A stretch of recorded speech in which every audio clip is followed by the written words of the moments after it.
en el tiempo de la angustia. Entonces quiere decir que en los tiempos de angustia, el verdadero santo se preocupa de su hermano.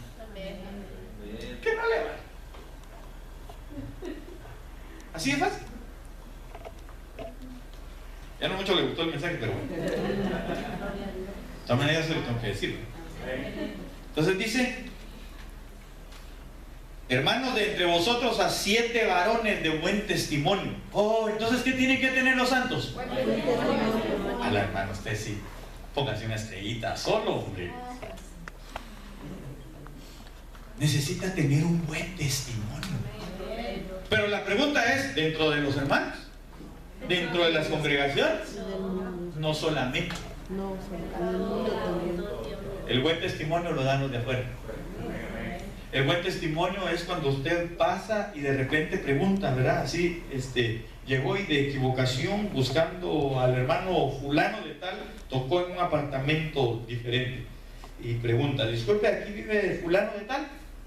Oh, no, aquí no vive. Lástima que no vive aquí, porque es una persona extraordinaria, llena de Dios. Es lindo, que es servicial. Pero se imagina que llega usted y toca, ¿no?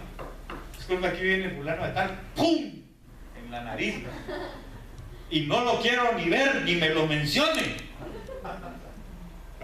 Mal testimonio. Entonces, un santo tiene que tener un buen testimonio. Por eso le decía que este proceso, este periodo de metamorfosis en la vida del viviente es el periodo más largo, el más duro, el más sufrido. Ahora yo quiero que usted me acompañe otra vez. Le voy a volver a leer lo que hablábamos de la mariposa. 4 días después de los huevecillos ya está como oruga. Como oruga pasa 6 días. Es decir, ya salió de huevecillo a ser oruga. Lo voy a poner así: ya salió de ser hombre a ser un viviente. Ahora, la cosa es que ahora tiene que ser de un viviente a un santo. ¿Verdad que sí?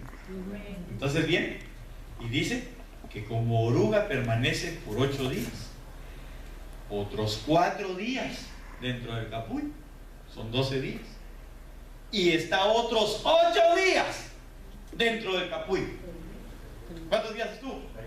20 días. Es el periodo más largo. Llegar a ser, y el periodo de mayor paciencia. Porque allá adentro yo le pregunto, ¿usted nunca ha estado en un cuarto o en un elevador? ¿Nunca se ha quedado usted? ¿Alguien ha tenido esa mala experiencia de quedarse dentro de un elevador? Al hermano, es la cosa más desagradable que puede suceder, más si usted es de esos que se llaman claustrofóbicos, ¿verdad? Ya se imagina, o estar ahí en un cuarto encerrado. ¿Cuántos han ido al doctor y los han dejado ahí por horas?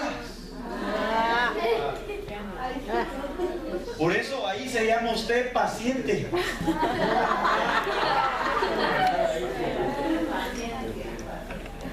Un santo es paciente. Un santo es aquel que se puede exponer a la palabra del Señor por horas. ¿Sabe por qué? Porque ahí está el cambio de la metamorfosis, más bien. Ahí se está dando. Ahí donde usted no ve que pase nada, porque solo se ve el capullo, ¿verdad? Una cosa así hasta fea parece, ¿va? Con algunos estamos feos, pero eso ya no se puede hacer mucho. La cosa es que el capullo nos tocó así, ¿verdad? Pero un día se va a romper el capullo. Y cuando se rompe, entonces lo último que pasa es, ¿qué cosa? El ser vigilante. El vigilante es ¿qué? El que se le abrieron los ojos y el que fue levantado. Bueno, pero sigamos aquí mejor. ¿Qué es un santo?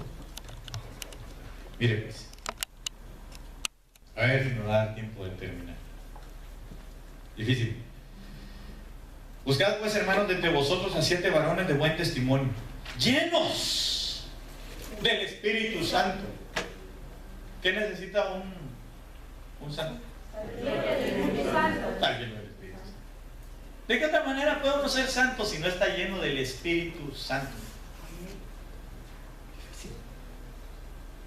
Y de sabiduría, pero no de sabiduría humana, sino de la sabiduría que está contenida dentro de la palabra. Por eso el apóstol Pablo decía: more pues, habite pues abundantemente en vuestros corazones. ¿Qué cosa?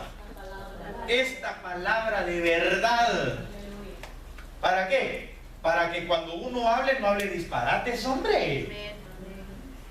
Porque hay quienes van y buscan el consejo del compadre, de la comadre, del vecinito que no conoce al Señor, que es borracho pero es buena gente. Dejémonos de cosas, hombre. No tiene la palabra dentro de su corazón. Entonces, hermanos, nosotros necesitamos ser llenos de la palabra. ¿Para qué? Para hablar con sabiduría. Entonces, usted es santo. Ya se redujeron los amenes, pero no importa. Usted sí es santo. Lo que pasa es de que está en el proceso de llegar a ser un santo perfecto. Para que entonces lo levante. Ok, entonces dice aquí: llenos de sabiduría, a quienes encarguemos de este trabajo. Y entonces aquí me viene a mí un pasaje, tal vez si me ayudan a buscarlo, donde dice, me parece que es primera de Timoteo, pero no recuerdo exactamente dónde, donde dice: encarga esto a hombres fieles. Entonces, mire, hermano amado, ¿a quién están diciendo? ¿A quién le estaban diciendo a los hermanos, a los que estaban entre ellos? Agarren gente santa, a quienes encarguemos de este trabajo. Pero tenían que ser fieles. ¿Saben por qué? Porque ellos tenían un problema, tenían una dificultad.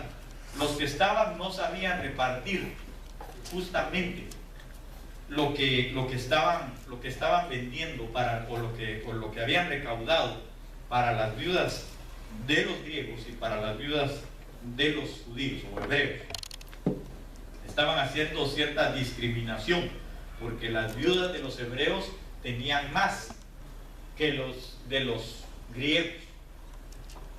Entonces se inclinaban más por los de su pueblo que por los de los otros. Un santo no es discriminativo. Un santo es ecuánime, es justo, es cabal. ¿Amén? ¿Sí lo encontramos? ¿O no? ¿Qué dice? Lo que has oído de mí ante muchos testigos, esto encarga a hombres fieles que sean idóneos para enseñar también a otros. Vale, entonces, miren, dice que encarguen esto, lo que han oído de él, ¿verdad? A hombres fieles. Entonces, características de un santo, o cómo soy yo santo, cuando soy fiel. ¿Cuándo soy fiel? Ok, sigamos. Y nosotros persistiremos en la oración y en el ministerio de la palabra. Agradó la propuesta a toda la multitud y eligieron a Esteban, varón lleno de fe y del Espíritu Santo, a Felipe, a Prócoro, a Nicanor, a Timón, a Parmenas y a Nicolás, prosélitos de Antioquía, a los cuales presentaron ante los apóstoles, quienes orando les impusieron las manos, etc.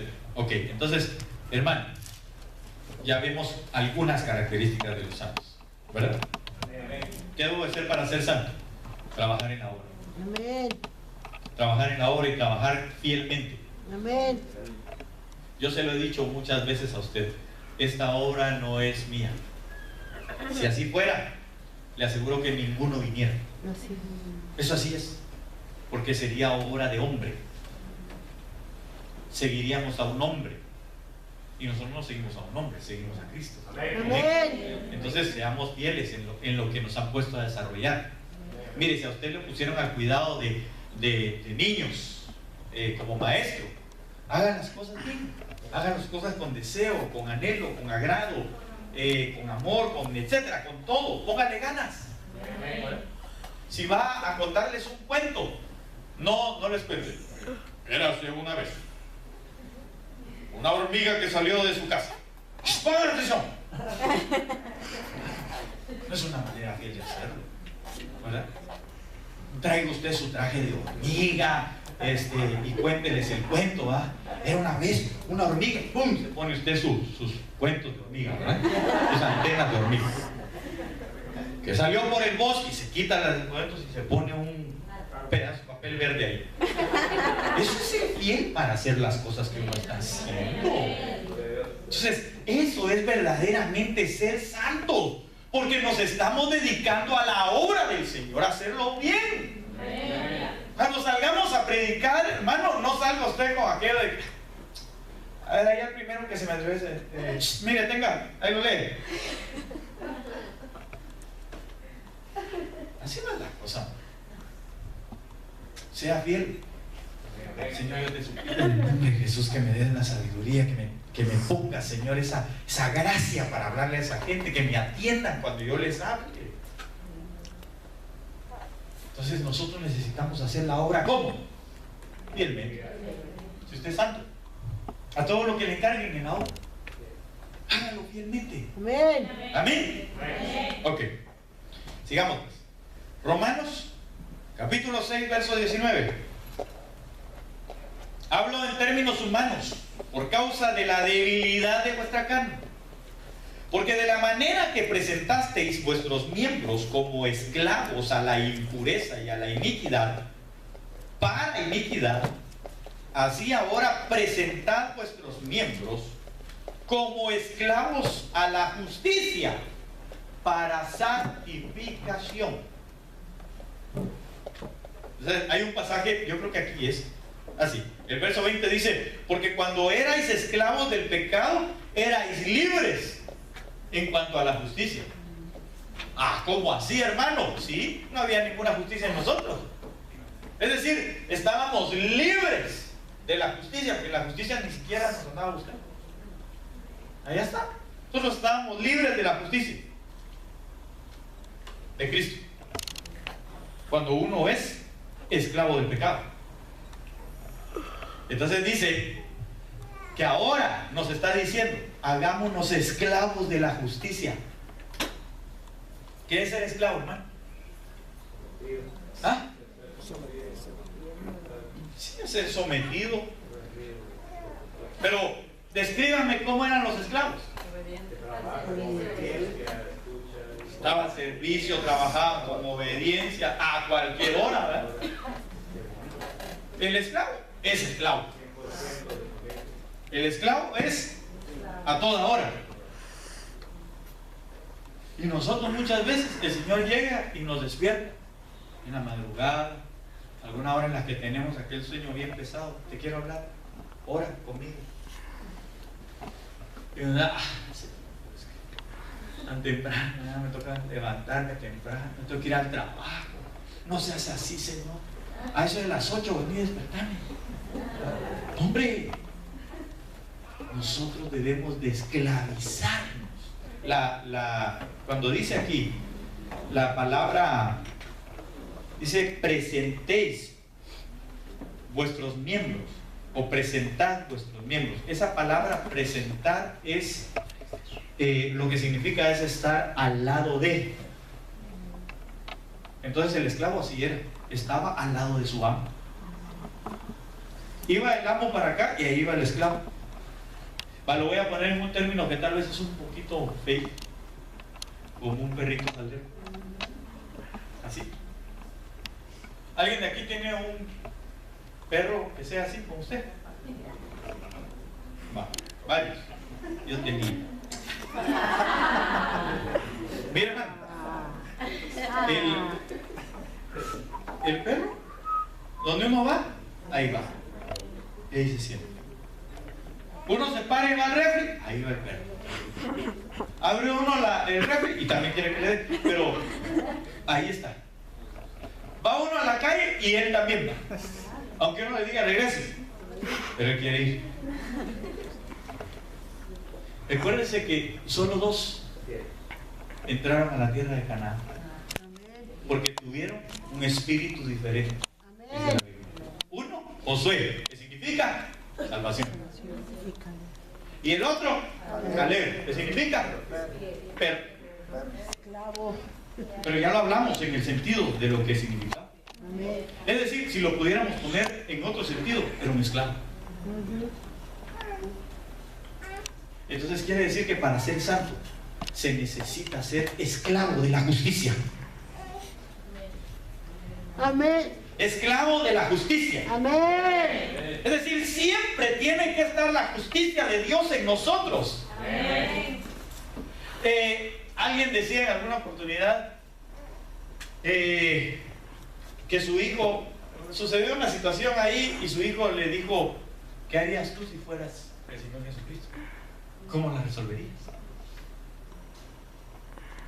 Y entonces la mamá se quedó así como, no sé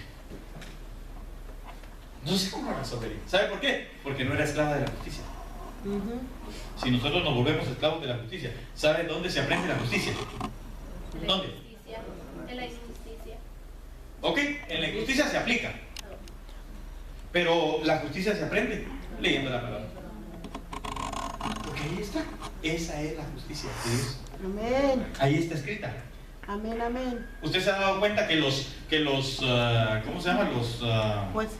Los abogados, ¿cómo aplican la justicia? Con la ley. Con la ley. ¿Pero qué hacen para saber la ley? Estudian. Librotes de este tamaño. Bueno, ahora están en computadora, pero unos libros así, miren. Y no es de aquello de que están, espérenme pues, ay, ¿a dónde estará eso? Bueno, en alguna parte de algún libro de estos tiene que estar, ¿no? En la página tal, en tal lugar, en el inciso tal, dice tal y tal cosa. Por eso yo puedo defender a mi cliente. Por eso él puede ser absuelto, porque dice en tal libro ¿verdad? Lo citan. ¿Sabe por qué? Porque todos los días también se sabe la ley. Son esclavos de la justicia. Por lo menos la de los hombres, ¿verdad? Pero ¿y usted y yo? ¿Por qué no nos hacemos esclavos de esa justicia verdadera? Amén. Amén. De la justicia del cielo. ¿Quiere llegar a ser vigilante? ¿Cómo hace la justicia? Por eso le dijeron a aquel hombre, a aquel profeta, le dijeron: cómete este librito. Te vas a ver dulce al principio y después te vas a ver amargo cuando llegue a tu vientre. ¿Sabe por qué? Porque cuando uno lee la Biblia dice: ¡ala, qué lindo! ¡ala, qué hermoso! ¡ala, qué precioso! Pero cuando a uno le toca orar en justicia, dice uno: ¡ala, qué mal! Señor, ¿por qué tengo que perder? Eso fue lo que le pasó a Pedro. Pedro llegó con el Señor y le dijo, tal vez vio a Judas: Judas, Señor, ¿cuántas veces tengo que perdonar a mi hermano? Porque así señalamos los de Centroamérica, ¿verdad?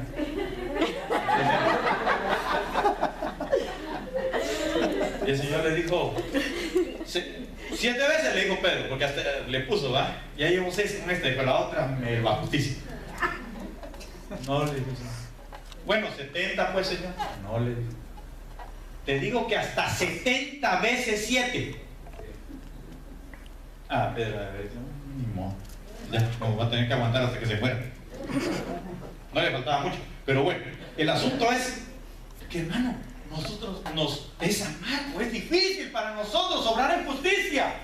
Es lindo oír que uno tiene que amar al prójimo y todo, pero cuando ese prójimo es aquel que le echa agua caliente a sus flores y se murieron las que más usted quería, entonces la cosa es diferente.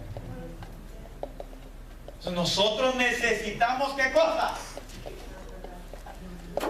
Hacernos esclavos de la justicia. Porque el esclavo, mire, vaya, traiga, haga, vuelva. ¿Verdad que sí? Sí. Así es la cosa. Nosotros deberíamos de hacer eso con la justicia de Dios. Todos los días estarla comiendo. Pero digamos, no he terminado y no creo que vaya a terminar. Romanos 6:20, porque cuando erais esclavos del pecado erais libres en cuanto a justicia. ¿Qué fruto teníais entonces en aquellas cosas de las cuales ahora os avergonzáis? Porque el fin de esas cosas es muerte.